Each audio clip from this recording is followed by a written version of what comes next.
നമസ്കാരം. വരുന്ന മെസ്സേജസ് വായിച്ച് തല പെരുത്തിരിക്കുകയാണ്. സെല്ലിംഗ് കമന്ററി ആരംഭിക്കുന്നു.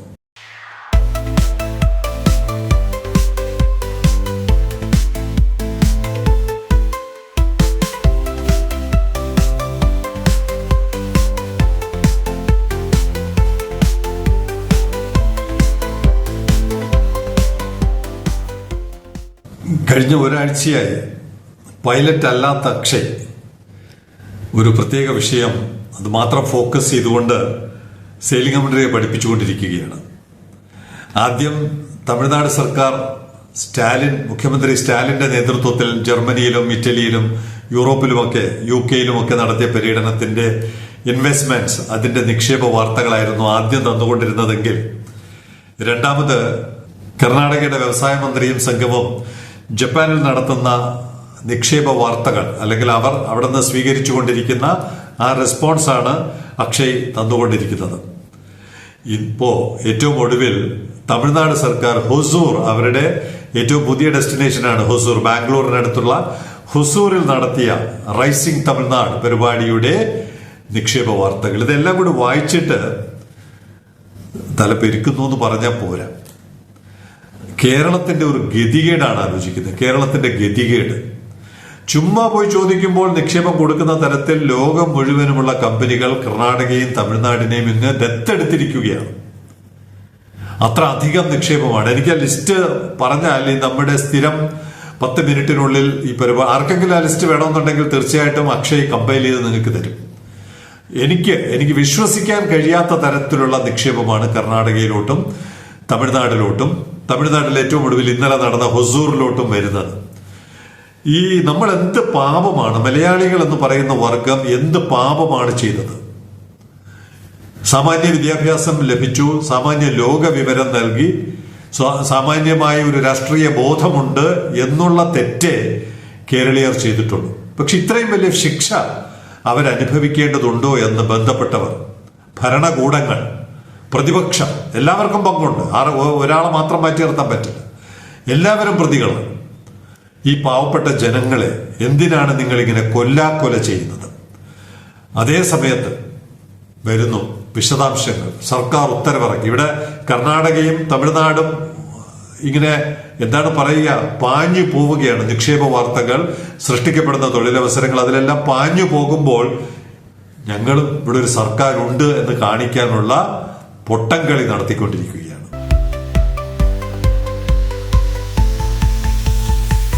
ഇവിടെ നേരത്തെ പറഞ്ഞല്ലോ, സെമിനാർ വിഷമാണ്, വിഷനല്ല വിഷം. 2031 2016 നിങ്ങൾ ഈ സെമിനാർ നടത്തെങ്കിൽ ഞങ്ങൾക്ക് മനസ്സിലാക്കാം. 2021 കേരളം എന്തായിരിക്കണം? അതും പോട്ടെ, 2021 നിങ്ങൾ നടത്തിയതെങ്കിൽ 2026 കേരളം എന്തായിട്ട് മാറണം? 10 വർഷം ജനങ്ങൾ നിങ്ങൾക്ക് വെള്ളിത്താലത്തിലാണ് കേരളത്തെ എടുത്തു തന്നത്. 10 വർഷം അവരുടെ ജീവിതം കോഞ്ഞാട്ട പോലെ, കേരളീയന്റെ ജീവിതം കോഞ്ഞാട്ടയാക്കി മാറ്റിയതാണ് കഴിഞ്ഞ 10 വർഷത്തെ കേരളത്തിലെ ഭരണം. അവസാനം ഇറങ്ങിപ്പോകാൻ സമയത്ത് വിഷൻ 2031 സംസ്ഥാനതല സെമിനാറുകൾ സംഘടിപ്പിക്കുന്നതിന് അനുമതി നൽകി ഉത്തരവ് പുറപ്പെടുവിക്കുന്നു. കർണാടകയും തമിഴ്നാടും ചെയ്യുന്ന ജോലി കണ്ടല്ലോ. ഇവിടെ സെമിനാർ നടത്താൻ പോവാണ്. അതിന് സർക്കാർ 3 ലക്ഷം രൂപ വെച്ച് 33 സെമിനാർ. 2031 കേരള സംസ്ഥാനം രൂപീകരിച്ചിട്ട് 75 വർഷം പൂർത്തിയാക്കുന്നതിനാൽ, ഈ 75 വർഷം കേട്ടപ്പോ എനിക്ക് 50 വർഷം പൂർത്തിയായ ഘട്ടമാണോ അതോ 2000 ആണോ? 2000 ആണ്ട്, മില്ലേനിയം. കേരളത്തിന്റെ സംസ്കാരം മുഴുവൻ ഒരു കുഴിയിൽ കൊണ്ടിട്ടു. പലർക്കും ഓർമ്മയുണ്ടാവും. സെക്രട്ടേറിയറ്റിന്റെ മുമ്പിൽ കേരളത്തിന്റെ സംസ്കാരം ഇനി എന്താണ്, 2000 കഴിഞ്ഞ് 3000 നൂറ്റാണ്ട് 4000 ഒക്കെ എത്തുമ്പോൾ അന്നത്തെ ജനം ഇവിടെ ഭരിച്ചിരുന്ന മഹാന്മാരെ കുറിച്ച്, മന്ത്രിമാരെ കുറിച്ചൊക്കെ അറിയാനുള്ള ചില സൂത്രവിദ്യകളെല്ലാം കൂടി സെക്രട്ടേറിയറ്റിന്റെ മുമ്പിൽ ഒരു കുഴി കുഴിച്ച് ഒരു ആർട്ട് വർക്കാണ്, നിസ്സാരമൊന്നുമല്ല. ലക്ഷക്കണക്കിന് രൂപ പൊടിച്ച ഒരു ആർട്ട് വർക്ക് എന്തൊക്കെയോ കൊണ്ട് കുഴിക്കകത്ത് വെച്ചു എന്ന് പറഞ്ഞാൽ ഈ ജനസമൂഹം എങ്ങനെ ജീവിച്ചിരുന്നു നമുക്കറിയാമല്ലോ. മമ്മികൾ, ഈജിപ്തിലെ മമ്മികൾ, ഹാരപ്പ സംസ്കാരം, അതുപോലെ നിങ്ങൾക്ക് അടുത്ത തലമുറയ്ക്ക് കുഴിച്ചെടുത്ത് പരിശോധിക്കുവാൻ 1000 വർഷം കഴിഞ്ഞ് 2000 വർഷം കഴിഞ്ഞ് കുറെ സാധനങ്ങൾ കൊണ്ട് ഈ സെക്രട്ടേറിയറ്റിന് മുമ്പിൽ ഒരു ആർട്ട് വർക്ക് നടത്തി വെച്ചു. അടുത്ത മഴയ്ക്ക് വെള്ളം കയറി അത് മുഴുവൻ പോയി. അപ്പോൾ ഒരു വർഷം അതിനുള്ളിൽ എന്ത് സംഭവിക്കുന്നു പോലും തിരിച്ചറിയാത്ത ഭരണകൂടമാണ് ഇവിടെ ഇപ്പോൾ 2031 പോണത്.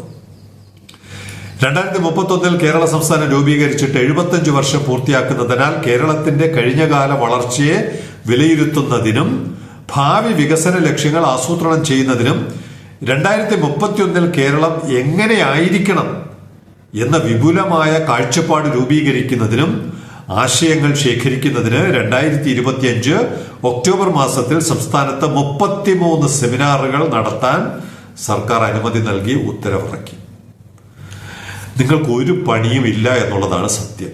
സർക്കാരിന് വേറെ ചുക്കും ചുണ്ണാമ്പും ചെയ്യാൻ അറിയില്ല. അതുകൊണ്ട് എന്ത് ചെയ്യണം? സർക്കാർ എന്തൊക്കെയോ കാണിക്കുന്നു എന്ന് ഗുളികന്മാരെ എങ്കിലും ബോധ്യപ്പെടുത്താനും തൃപ്തിപ്പെടുത്തുവാനും വേണ്ടി 1 കോടി രൂപയാണ്. ഈ 1 കോടി രൂപ എടുത്ത് ദയവ് ചെയ്ത് നിങ്ങൾ ഈ സെമിനാർ എല്ലാം വൈൻഡപ്പ് ചെയ്തിട്ട് മെഡിക്കൽ കോളേജിൽ കൊടുത്താൽ കുറച്ച് രോഗികൾക്ക് ആശ്വാസമായ കിഡ്നി മാറ്റിവെക്കുന്ന കുറച്ച് യന്ത്രങ്ങൾ വാങ്ങിക്കാനെങ്കിലും അത് ഉപകരിക്കും. അപ്പൊ പിന്നെ ഇവിടെ ഉത്സാഹ കമ്മിറ്റികൾക്ക് പൈസ കൊടുക്കാൻ പറ്റത്തില്ല. അതാണല്ലോ നിങ്ങളുടെ തന്ത്രം. ഉത്സാഹ കമ്മിറ്റികൾക്ക് പൈസ കൊടുക്കാനാണ് ഈ സെമിനാർ സംഘടിപ്പിക്കുന്നത്. 1 കോടി രൂപ 33 × 3 ലക്ഷം. 2031 കേരളം എങ്ങനെയായിരിക്കണം, വികസനത്തിന്റെ പ്രധാന മേഖലകളിൽ എന്തെല്ലാം മാറ്റങ്ങൾ ഉണ്ടാകണം, ഓരോ സെമിനാറും തെരഞ്ഞെടുത്ത വിഷയങ്ങളെ അടിസ്ഥാനമാക്കി ബന്ധപ്പെട്ട ബഹുമാനപ്പെട്ട മന്ത്രിമാരുടെ നേതൃത്വത്തിൽ സംഘടിപ്പിക്കേണ്ടതാണ്. സെമിനാറുകളിൽ നിന്ന് ലഭിക്കുന്ന വകുപ്പ് തല കാഴ്ചപ്പാടുകൾ ക്രോഡീകരിച്ച് വിഷനുകൾ വിഷമെന്നാണ് എഴുതേണ്ടത്, വിഷനുകൾ ക്രോഡീകരിച്ച് ജനുവരിയിൽ മുഖ്യമന്ത്രിയുടെ അധ്യക്ഷതയിൽ ആസൂത്രണ ബോർഡിന്റെ നേതൃത്വത്തിൽ വിപുലമായ സെമിനാർ സംഘടിപ്പിക്കേണ്ടതാണ്. ഈ എല്ലാ ചെറിയ ആളുകളും കൂടെ ചേർന്ന് അവസാനം മൂത്താശാരിക്ക് വലിയ സെമിനാർ. കേരളത്തിനെ നിങ്ങൾ ഇങ്ങനെ കൊന്നു കുഴിച്ചു മൂടേണ്ട കാര്യമുണ്ടോ? ഞങ്ങൾക്ക് അറിഞ്ഞുകൂടാത്തോണ്ട് ചോദിക്കുകയാണ്, വളരെ വിനയത്തോടെ ചോദിക്കുകയാണ്.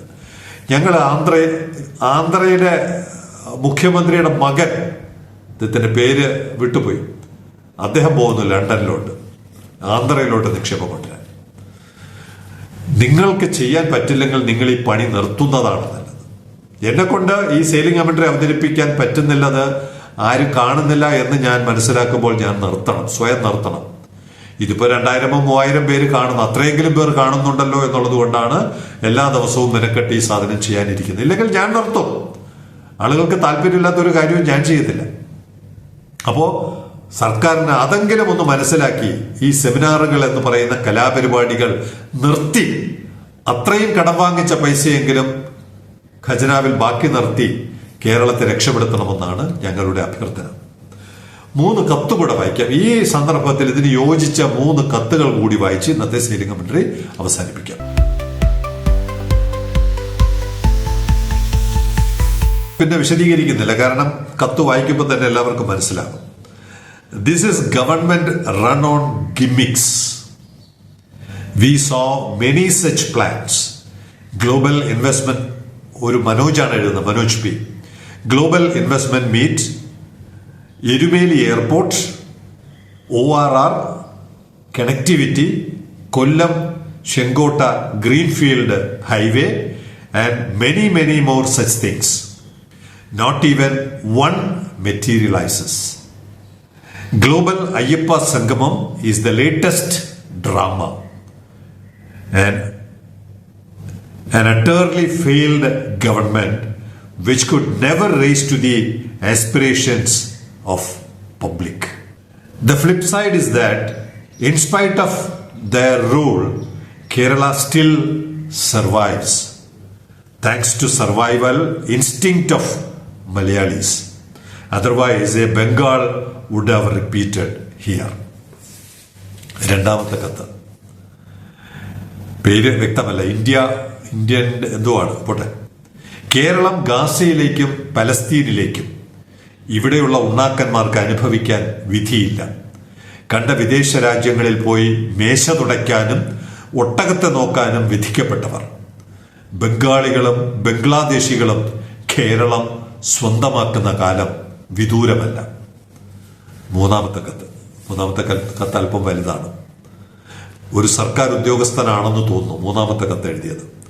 സാറിനിത് ഇപ്പോഴേ മനസ്സിലായുള്ളൂ? നമുക്കിത് എത്ര മുൻപ് മനസ്സിലായതാണ്. കാരണം ഇവർക്ക് സ്വകാര്യ നിക്ഷേപത്തിൽ താല്പര്യമില്ല. വിത്തെടുത്ത് കുത്തും പോലെ നികുതി പിരിച്ച് കടമെടുത്ത് അത് തികയാതെ വരുമ്പോൾ സഹകരണ മേഖലയിൽ നിന്നും കടമെടുക്കും. അത് തികയാതെ വരുമ്പോൾ ബജറ്റിനെ മറികടക്കാൻ കിഫ്ബി ഉപയോഗിച്ച് കടമെടുത്ത് അതും 9% മുകളിൽ പലിശയ്ക്ക് കടമെടുത്ത് പ്രൊഡക്റ്റീവ് അല്ലാത്ത കാര്യങ്ങളിൽ മുടക്കി സാമ്പത്തികമായി തകർന്നുകൊണ്ടിരിക്കുകയാണ് സർക്കാർ. എന്നിട്ട് ഖജനാവിലെ വരുമാനം കിഫ്ബി തിരിച്ചടയ്ക്കാൻ വിനിയോഗിക്കുന്നു. അത് കാരണം ഖജനാവ് ശൂന്യമാകുന്നു. അതോടെ ആശുപത്രിയിൽ ഉപകരണങ്ങൾ, പോലീസ് വണ്ടിക്ക് ഡീസൽ അടിക്കൽ തുടങ്ങിയ അത്യാവശ്യ കാര്യങ്ങൾക്ക് പോലും പണമില്ല. പദ്ധതി ചെലവ് വെട്ടിക്കുറയ്ക്കുന്നു. ഇതിനിടയിൽ തൊഴിലില്ലായ്മ പെരുകുന്നു.